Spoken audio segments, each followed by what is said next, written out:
Så er der godt nyt til alle hundeejere. For selvom de har svært ved at indrømme det, så har menneskets bedste ven en fejl af den rigtig ubehagelige slags. En fejl, man nu kan gøre noget ved. De fleste hundeejere kender lugten. Den er ikke sådan at tage fejl af. Især hvis hunden ligger lidt nede for sin seng om natten, så kan man altså godt vågne ved det. De lugter ikke godt.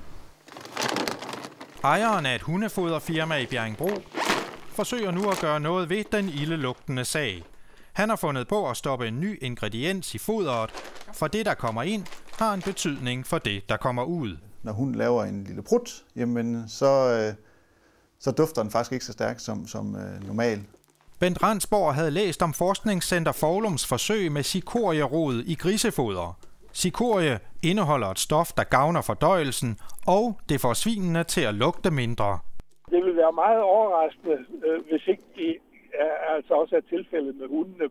Dels på grund af vores hukommelse, men også på grund af den viden, vi i øvrigt har med grisene. Den skulle altså være god nok. Et pift cikorie i foderet gør hundens udslip, om ikke helt, så i hvert fald delvis lugtfri. Producenten udsteder dog ingen garantier. Forskerne ude i Foulum har testet det i stor skala på andre produktionsdyr eller andre dyr, og der har det en effekt. Men vi kan ikke sige noget omkring, om det har en effekt på alle hunde i Danmark. Det nye foder skulle altså tage det værste, så det bliver lidt lettere at være hundeejer. For den der dunst er altså svær at kapere. Den er meget ram. Man tager ikke fejl af, om det er manden eller det er hunden.